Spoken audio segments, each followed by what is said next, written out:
Please note, we would like to make it very clear, we are totally against the form of discipline described in the articles and accounts being used on minors and non-consenting adults. Although some of these accounts are fictional, and others may be an exaggerated reality, none of them are too far from the truth of what really happened back in those days. Birching at Eton. Having had a long interest in the history of corporal punishment, I thought I would post some notes on the birching of schoolboys at Eton Public School in the 18th and 19th centuries, on which I have recently conducted in-depth research, as this also highlights the indecency of corporal punishment of this type, and draws attention to the indecent exposure involved. This aspect is so often ignored, or swept under the carpet when the subject is written about. During this period of history, boys of the ages of 11 to 18 were regularly flogged, i.e. birched, at Eton for any and every offence. The most interesting aspect of these floggings is the actual manner in which the floggings were administered, and the position the boy was placed in for flogging. Eton had several flogging blocks, which were pieces of furniture upon which the boys were birched. This piece of furniture consisted of a block of wood about 2 feet high, in the shape of 2 steps, the lower one being about 10 inches from the floor, and the upper one forming the top of the block. When a boy was to be birched, he had to completely remove his trousers and underpants, and mount the block. He did this by kneeling on the lower step, bending forward and resting his belly on the top of the block, and placing his hands flat on the floor on the far side of the block. Once in this position, younger boys would be strapped to hold them firmly in position, with 2 straps around their calves just below their knees, and another thicker strap around the small of their back, holding their belly firmly against the top of the block, to restrict movement of the boy's bottom during the flogging. The knee straps would normally be placed about 18 inches apart, causing the knees to be spread apart. Older boys were expected to hold this position without being strapped. Once in this position, the boy's bottom was fully exposed, with the buttocks parted, fully exposing his anal cleft, perineal region, and scrotum. Then the flogging would begin. The birches used at Eton were really quite savage instruments. 5 feet long, 3 feet of the handle and 2 feet of bush, the bush end being about 12 in diameter. They were well soaked in brine to make the twig supple and strong before use. The strokes, of which up to 5 dozen could be given in a single flogging, were delivered with the master's full strength. With the victim in the position described above, each stroke of the birch would totally cover every square inch of the boy's bottom, with the lower part of the birch lashing the upper thighs and exposed perineal area on virtually every stroke, and stray twigs lashing into the anal cleft between the splayed buttocks. The perineal region is the area between the anus and scrotum, for those who don't know. At the end of a severe flogging, the whole of the victim's bottom would be a raw and bloody mass of wheals, from the small of his back down to his upper thighs, and every bit of flesh in between, including his anal, perineal and scrotal regions. The boy was being flogged on his bottom, and I must presume that these areas were considered to be part of his bottom and therefore fair game. Younger boys, say 11 to 14-year-olds, invariably wet, and sometimes soiled, the flogging block at some point during the flogging. So, there you have it. Birching at Eton as it really was, without the nastier aspects hushed up for the sake of decency. I have also read articles of the sexual nature of the birching of 11 to 18-year schoolboys at Eton, particularly as it was done in the early 19th century. Paul mentions that younger boys usually wetted during flogging. A more interesting physical effect of these birchings, however, was that frequently, at the end of the flogging, the victim had an erection. Whether this was caused by sexual arousal, or merely by the physical trauma and flow of blood to the area, I don't know. Bearing in mind the sheer savagery of the floggings at the school, and that a flogged boy was literally having every square inch of flesh on his buttocks and upper thighs, right up to his anal and perineal region, birched to a raw and bloody pulp, causing involuntary erection, is really not surprising. It's right that the true savagery and indecency of Eton's history should be brought to light. Thanks for an interesting and enlightening post. I have heard that it was common for some boys to be birched as frequently as once a week, mainly those who had what would be described today as behavioral problems. This could add up to 40 birchings per year, and in a school career from age 10 to 18, a total of 320 birchings. It is true that after an Eton type of birching, a boy's naked bottom would literally be a raw mass of blood, and he could have had this done to his bottom this many times throughout childhood and adolescence. It's not surprising that so many boys who were flogged frequently became hardened and indifferent to the whole ritual and experience of birching while mounted on the flogging block in the manner described. Upon leaving the school at 18 or 19, most boys from aristocratic families in the 17th and 18th centuries would have gone straight into an arranged marriage, most probably to a girl who had also experienced regular birchings at an exclusive finishing school for young ladies. There are many references to this activity, and Gibson's famous book of the subject gives a number of instances. There is the famous Rochester workhouse scandal where the man in charge, was it James Milne, was tried for birching young girls and, I believe, acquitted the first time around. The school at Clifton in Bristol was run by a woman who specialised in birching girls. I do believe she, too, was taken to court and I think convicted. So girls were birched at certain establishments which were set up for various reasons, not always of a pure nature. 53 Oakfield Road, Clifton. November 1889. Mrs. Heaton. I have waited until later, because I thought I might get another letter from you. If your daughter is feigning, we must certainly bring her to her senses. My reason for suggesting postponing the whipping for a little was simply that if she really was in bad health it might be wise to wait. I will arrange to be quite free on Friday, and to give the punishment in the afternoon. I hope to have a quiet word with you prior to this, and the tools will be in my pocket, to be produced when necessary. You will oblige me by waiting in another room until I tap, when the girl is fastened. I wish to make her understand me alone, if possible. I prefer that she does not see you until after it is done. I propose to give Millicent about a dozen with the strap, and she will not forget that quickly. No injury will be done, and she will be sufficiently tender for a few days to remember it. I hope that you may feel that your daughter has benefited by the whipping. I use the birch commonly, the tools for serious punishment. 10 strokes of that will be severe for a girl. When I punish, I do it thoroughly but not cruelly. I am sure the punishment will cure the temper, and I hope to have the pleasure of showing you your daughter much improved. Extracted from a letter about 4 times as long published in Truth, the 21st of November 1889. Mrs. Walter made it clear in a pamphlet she provided to parents thinking of bringing a daughter to her that, when she punished, it was on the bare buttocks, the recipient being required to bend over a strong, narrow table to which if necessary she could be secured. Ian Gibson, The English Vice, 1978, page 81. The Report of the School's Inquiry Commission.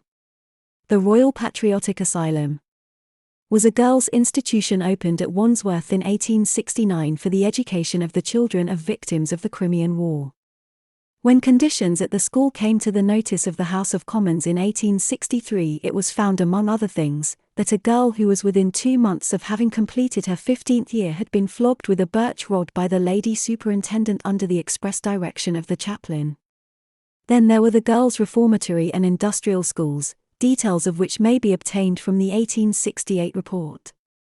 Here, as in the boys' schools of the same category, birch, cane, and tawse were in frequent use. Mrs. Cameron, superintendent of the Maryhill School, Glasgow Happy-Smiley. Have you any corporal punishment? Yes, we have. How often? The average I should think is 2 or 3 girls in a month. Are they caned on the hand or on the back? On the back, and not with the cane. With a birch? With a leathern tawse. Of course it is done in private. Yes. How many strokes do you give? I have given as many as 5 for a very serious offence. Do you give that yourself? I give that myself. I keep the weapons locked up. Mrs. C. Hunter, Superintendent East Chapelton Reformatory for Girls Happy-Smiley. Will you tell me what a whipping consists of? All strokes with the tawse. And on what part of the body? On the hand, mostly. Any otherwise? Yes. What, on the shoulders? No, we put them to bed. The chairman was not to be silenced by such a bizarre reply, and his further questioning of Miss Hunter revealed that, before a culprit was put to bed, she was stripped and whipped. It may be that the documents referred to above are entirely genuine, although one has to say that a publication called Truth is no more likely to contain truth than a plane with Virgin on the outside is likely to have one on the inside. However, even if we allow the documents, with the best will in the world we have also to allow that such institutions are not schools in the sense in which we understand the word on this forum. Where a person is essentially a prisoner, who knows what might or might not befall him or her. Although I have read a great deal on these matters over the decades and there are more first-person and eyewitness accounts of the Eton procedure in print than probably for any other school anywhere, given the special nature of the place I don't remember ever seeing these details before. As far as I am aware, the boy was simply held over the block by the preposters using their hands. The business about fixing the knees apart with a strap sounds suspiciously like an Sandem fantasy to me. From pictures of the block that are widely available, it doesn't appear to me that there would be any physical way of attaching such straps. Even Ian Gibson, who tries in his book to put the worst possible spin on every aspect of CP and is especially obsessed with what he perceives to be the iniquities of Eton, doesn't mention anything about this. The preparatory school to which I was sent was in Eastbourne and was called Ascombe St. Vincent's. The discipline was fairly strict. Only the headmaster caned, but the matron could administer spankings. I received 1 or 2 spankings and 1 caning in my last year there for ragging in the dormitory. I do not remember there being many canings, though when they were given they were quite severe. The victims used to hold court in the lavatories afterward, displaying the marks on their bottoms which the cane had made. He attends Eton. The usual penalty for shirking exercise was to be beaten by the house captain of games. The members of POP also enjoyed special rights in this respect, and indeed made use of a special knotted cane. The procedure in college was for the victim to be summoned by a fag who went along the passages crying out that so-and-so was wanted. The wanted boy then went down to the room where the sixth formers had their supper. If he saw a chair put out in the middle of the room he knew that he was for it. Having been told, unnecessarily, that he was going to be beaten, he took off his gown, knelt over the chair and received 7 hard strokes, whatever the offense. The beatings, especially when they were performed by hefty athletes, were very painful, but one was expected to bear them without crying out or flinching, and to say good night, when one had resumed one's gown, without a quiver in one's voice. One of the boys who beat me was Quentin Hogg, later Lord Hailsham, the Master of the Rolls, who displayed what seemed to me more than judicial severity in the performance of the exercise. Beatings by the headmaster were ceremonious affairs. They were witnessed by 2 sixth formers, called the preposters. The culprit was brought in with his trousers lowered and held down over the flogging block by a porter, who seemed to be specially employed for this purpose. The headmaster then plied the birch, usually administering not less than 6 strokes. I witnessed one such birching and was glad that I never had to suffer it. Birching, judicial. The prisoner is strapped to a triangle or an easel. His feet are spread and bound to the front 2 legs. He bends over the connecting horizontal padded bar, and his wrists are bound to the back, 3rd leg of the triangle. Or, he straddles a vaulting horse with his legs and wrists bound to the legs, leaving the buttocks perfectly spread and positioned for flogging. The birch is soaked in water to make it supple. It is 40 inches long for boys and 48 inches long for adults. After 2 or 3 strokes the birch draws blood and it can break up after only a few, 3 to 6, strokes, so a fresh birch is needed. Sometimes up to 4 birches can be used to give 18 to 24 strokes. The birch is given across the bare buttocks at a rate of several strokes a minute in front of the prison governor and medical officer. The medical officer should be able to see the prisoner's face at all times, and he may stop the punishment at any time. Maximum strokes, 24. From this description, found on the net, it would seem that a man or boy undergoing a judicial birching would have his most sensitive parts, anus perineum scrotum, at best partially, or at worst fully, exposed, and therefore vulnerable to a stray twig or 2. I think that the birch was original to put it like that a spanking weapon. You were given a large number of fairly light whacks, which made your bottom extremely sore, but which wore off quite quickly after the punishment was finished. Swinburne must be exaggerating when he talks about boys getting hundreds and even thousands of strokes, but more sober people have talked about lads getting several dozen. The cane, on the other hand, is a whipping instrument. It's laid on hard, and even one stroke hurts very badly. I think that, when the birch was going out of fashion, headmasters might have used it as a glorified cane, and tried to give 6 hard whacks over the clothed bottom. That probably would have hurt less than a caning. Whether 36 light whacks on the bare bum with a bundle of twigs is better or worse than 6 hard whacks on the clothed bum with a bamboo stick is probably a judgment call. The Isle of Man birch was a different thing, though more like half a dozen light canes tied together. My grandfather and great-grandfather were both birched at school, and over the very same block. I always thought this funky, particularly as 29 years separated their school years. Both of them gave accounts in their memoirs and there were similarities. From what I gather, we can dismiss the soil tray and the knee, etc. strap stories. There's no mention of them. There is mention, however, of erections. It seems that life would have been a lot easier and more comfortable if TWO blocks had been in operation. One for seniors and one for juniors. Yes, the anus, perineal area, and scrotum did come under fire, but caused mainly by poor contact with the block. As a consequence, the friction alone may have been responsible or partly responsible for heightened awareness in the nether regions. Something else that I hadn't realized until reading these memoirs. That the severity of these birchings seemed to vary according to the time of year. It seems that a birching during the month of March was to be avoided. Hard, bulbous buds but with plenty of life in the stems as the rising sap was active. Neither my grandfather nor my great-grandfather seemed to have any regrets or negative feelings toward a punishment that was then an accepted way of life. As my grandfather noted, the birch had a way of focusing the mind and, while the results may have appeared gruesome, the skin healed within 3 weeks and some other boy would soon assume all attention. Flogging at Eton, by which I mean the application of a birch rod to the bare buttocks, was the primary means of punishment by the headmaster and lower master until the 1960s, though by that time it had become extremely rare, and was replaced for around 20 years thereafter by caning, on the clothed buttocks. In the 20th century, caning as the form of punishment within houses, either by the housemaster or by senior boys, had become a common feature of Eton life, but as far as the headmaster and lower master were concerned, the birch retained its pride of place. The use of flogging famously reached its apogee in the first half of the 19th century in the person of John Keat, the famous flogging headmaster, but flogging with the birch remained prevalent for over 100 years afterward. The question of its severity is difficult to answer definitively, but there are enough personal accounts in memories and histories of Eton to be able to make some reasonably confident generalizations.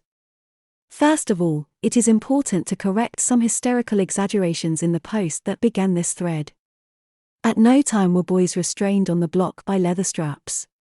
Nor were their genitals or inner reaches of their bottoms exposed to the birch. Finally, accounts of buttocks being regularly reduced to a raw mass of bleeding wheals must be considered a gross exaggeration, though see below about the limits of severity. The following generalizations can however be asserted confidently. Boys put in the bill, i.e. sent to see the headmaster or lower master on disciplinary grounds, would for the large part of the 19th and the early 20th century have faced the very likely possibility of undergoing corporal punishment. This punishment would have taken the form of a beating, usually referred to as a flogging or swishing, administered on the bare buttocks with a sizable bundle or birch rods tied together. A boy required to undergo this punishment was ordered to go down over a wooden flogging block. This had a step to kneel upon and a higher surface to bend over, with the boy supporting himself with his forearms resting on the upper surface. His bottom was therefore raised prominently in the optimum position for chastisement. Before going down, the boy was expected to take down his trousers and underpants, or breeches, to expose his own buttocks. 1 or 2 senior boys, called preposters, were always on hand as holders down. They were responsible for handing fresh birch rods to the headmaster, and for ensuring that the victim remained in position over the block for the duration of his punishment. Boys in the upper school, approximately age 16 and over, were punished in private in the headmaster's own schoolroom, adjoining upper school. However, boys in the lower school were, until sometime in the early 20th century, punished in public in lower school, an ancient schoolroom. In other words, other boys were entirely free to act as spectators at the flogging of their peers. So how severe was an Etonian flogging? The accurate answer is that it varied hugely. For a start, boys facing their first flogging were allowed to plead first offence or first fault, and were more often than not let off without corporal punishment. Moreover, even in the time of Keat, boys who received a token flogging of 6 light strokes found it an entirely bearable punishment, and not to be feared. The particular nature of the birch rod is such that, despite the invariable application to bare buttocks, its severity depends to a very great extent on the vigour with which the strokes are applied, as well as the number of strokes administered, universally described as cuts at Eton. Thus a light birching of 6 strokes could indeed cause some discomfort but little more. But by all accounts the effect of the birch lay in its cumulative effect. The unpleasant burning sensation caused by the birch twigs on the chastised skin of the bare buttocks became very rapidly more heightened as more strokes landed, and a succession of strokes laid on with greater force very quickly caused a rapid crescendo of pain. The token application of 6 light strokes was thus only one end of an extremely variable scale of punishment. At the top end of the scale, leaving aside cases of extreme severity which undoubtedly took place over the years, but represent very rare anomalies, were floggings requiring 2 fresh birch rods. Birch twigs break up and lose their buds after only a few hard strokes, so for a more severe punishment, a fresh rod was required to complete the punishment. Judging from the available literature, a total of between 14 and 24 cuts was the usual range for a severe 2 birch flogging. Such punishments appear relatively frequently in the literature, even in 20th century accounts, but usually singled out by the authors as being of notable severity. Such a flogging would undoubtedly have represented a genuine ordeal for the boy in question. The use of holders down, particularly for younger boys in the lower school, seems to have been not just a ceremonial one, but genuinely necessary when a thrashing of this kind was being administered. It does not require much imagination to visualize the deeply unpleasant experience as an adolescent boy of kneeling on a wooden block, buttocks bared, and undergoing 14 or more strokes on the bare flesh with a large bundle of birch twigs. The skin would usually have been broken by the buds sooner or later, causing small beads of blood to appear. A flogging administered with harder strokes than normal was described as a tighter flogging. To imagine this ordeal being undergone in full view of a rapt crowd of one's peers seems all the more extraordinary. Nevertheless, the context of these floggings should be remembered. The approval of physical chastisement in all walks of life, for adults as well as children, was at a height in the early 19th century, and it was seen as almost a source of pride at English public schools, and Eton in particular, that boys should submit manfully to vigorous corporal punishment as morally strengthening and character-building. Flogging seems to have been taken for granted by boys as an unpleasant but necessary evil to endure, and the overwhelming sense from the literature is almost of wry humor about the rituals of the block and the small triumphs of having undergone floggings and living to tell the tale. A 2 birch flogging as described above was in any case the upper end of the scale. Judging by the anecdotal accounts, most boys put in the bill could expect to receive a sound flogging of around 6 to 10 cuts, an ordeal of perhaps 20 to 40 seconds of mounting pain. An inexperienced 13-year-old facing his first flogging would have undoubtedly suffered extreme trepidation at the prospect, and indeed there are several accounts of the anguished cries of distress uttered by lower school boys undergoing their first severe swishing in public. One can however equally imagine an older boy hauling down his breeches and kneeling down for the 5th or 6th time, stoically resigned to the unpleasantness of the ordeal, and sucking air through his teeth as the pain of each cut lit up his buttocks. We should probably not underestimate the effect that drama and ritual played in boys' experience of such punishments. Boys put in the bill knew for some time beforehand that they faced a painful appointment with the headmaster. On arrival they would have been waiting outside a room from which the sounds of floggings would have been clearly audible. Flogging was called swishing for a good reason. A birch rod swishes noisily through the air before making a distinctive splashing sound as it meets its target. On reaching the front of the queue, a boy entering the headmaster's schoolroom would have been met with the sight of the flogging block in the middle of the room, and a row of fresh birches in a rack against the wall, not to mention the stern figure of the headmaster flanked by the two preposters. Even for a generation of modern adults who still received parental spankings on the bare bottom, as I did, it seems extraordinary to our modern conception that a boy of 13 or 14 years old should have faced the prospect of then kneeling on a block and voluntarily presenting his bared buttocks to his headmaster for corporal punishment with such an embarrassing kind.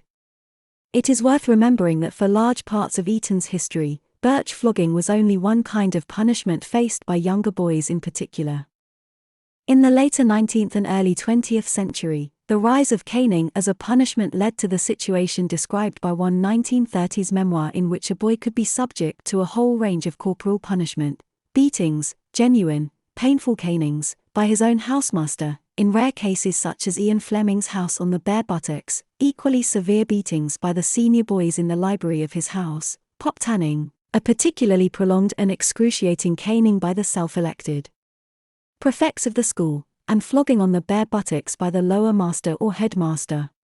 To summarize, Eton did indeed have a prevalent culture of vigorous corporal punishment, which died out relatively late in 20th century history, but it is important to keep a sense of proportion and context in assessing the severity. Unpleasant, embarrassing, and painful to a large range of degrees, yes, but grossly abusive and cruel, no. I have seen the flogging block, and I agree that it wasn't made to accommodate any straps. I am not sure how the knee straps would have worked to spread the knees 18-inch apart, unless the straps were held from outside. From various accounts, no straps were held from outside. The boy was to take down his own trousers and underpants to expose his buttocks. Some accounts say that the trousers and underpants were left at the ankles. Other accounts say that the trousers and underpants were hung up or handed over to the headmaster. After that, the boy had to kneel on the lower step of the flogging block and bend over. His stomach would be resting on the upper block, where his hands touched the floor on the other side. As mentioned in other accounts, this position raised the boy's bottom prominently to the optimum position for his punishment. One or two older boys will hold the boy down during the caning. This was usually done with the younger boys, who had a tendency to fidget. The school did not shy away from public punishment. Floggings were commonly carried out in front of other boys, perhaps as a warning to the other boys or to embarrass the boy being caned. Or possibly, floggings were carried out immediately upon an offense, on the spot. The humiliation and embarrassment faced having to take down his trousers and underpants to expose his buttocks in public is excessively harsh in modern society. Also, the boy had to assume a kneeling position, which appears to be a symbol of subservience to authority, the headmaster.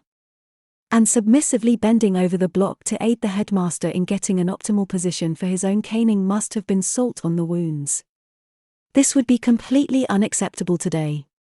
I have also seen the birch, and it is several times worse than a typical cane because of its sharp surface. The intention to cut through the buttock flesh is inhumane in every respect. Although I do not reject the notion of using a cane, the birch does seem too much to bear for one 13-year-old. After all, what offense could a 13-year-old commit to warrant such a punishment? I have been trying to figure out what the position of a boy on the Eton birching block was. The block itself was about 60 centimeters, 2 feet high. The kneeling step was about 25 centimeters, 10 inches, to 30 centimeters, 12 inches high. This has been mentioned before in this thread, and after examining and analyzing old photographs, these figures seem to be correct. The first message in this thread states that he did this by kneeling on the lower step, bending forward and resting his belly on the top of the block, and placing his hands flat on the floor on the far side of the block. Resting his belly on the top of the block is not possible, unless for very young boys. Adolescent boys are much taller, and there would be at least 10 to 15 centimeters, 4 to 6 inch, space between the boy's belly and the top of the block.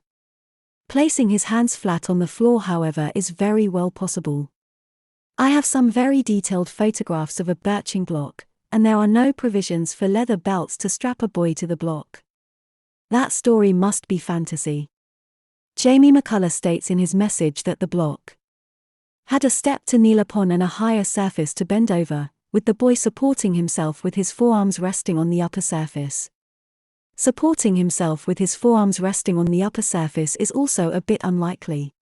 The only way you can do that is in a somewhat upright position with the body in a kind of Z shape.